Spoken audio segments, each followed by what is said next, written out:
ప్రకృతిలో మానవాళితో పాటు పశుపక్షాదులు కూడా జీవనం సాగిస్తున్నాయి. వీరి జీవన విధానం పరస్పరం ఒకరిపై ఒకరు ఆధారపడి సాగుతుంది.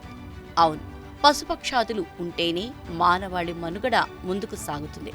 అందుకే అనాది కాలం నుంచి మనిషికి జంతువులకు మధ్య అవినాభావ సంబంధం ఉంది. ఈ క్రమంలోనే శునకాలు, ఆవులు, ఇతర జంతువులు మనిషితో కలిసి జీవిస్తున్నాయి. చాలా మందికి మూగజీవాలంటే చాలా ప్రేమ ఉంటుంది.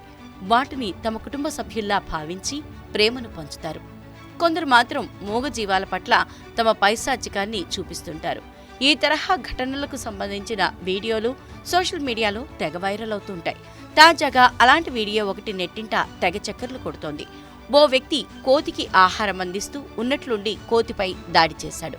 ఈ వీడియో చూసిన నెటిజన్లు అతడిపై ఆగ్రహం వ్యక్తం చేస్తూ కామెంట్లు చేస్తున్నారు. ఓ వ్యక్తి లోయ వద్ద పర్యటనకు వెళ్లాడు. అక్కడ లోయ పక్కన రైలింగ్ పై ఓ కోతి కూర్చుని ఉంది. సదరు వ్యక్తి కోతిని చూడగానే ఆహారం పట్టుకుని దాని దగ్గరికి వెళ్లాడు. కోతికి ఎంతో ప్రేమతో ఆహారం పెట్టాడు. ఆకలితో ఉన్న కోతి ఎంతో ఆతృతగా ఆహారాన్ని తింటుంటుంది. ఇంతలోనే అతను దారుణానికి పాల్పడ్డాడు. ఒక్కసారిగా కోతిని చేత్తో గట్టిగా కొట్టాడు.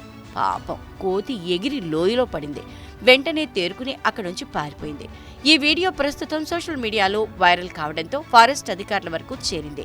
ఈ ఘటనపై ఉన్నతాధికారులు విచారణకు ఆదేశించారు. సదరు వ్యక్తిని గుర్తించేందుకు ప్రయత్నిస్తున్నామని, అతడిపై వివిధ సెక్షన్ల కింద కేసు నమోదు చేసినట్లు అధికారులు తెలిపారు. ఆహారం పేరుతో ఇతడు చేసిన పని చూసి నెటిజన్లు మండిపడుతున్నారు.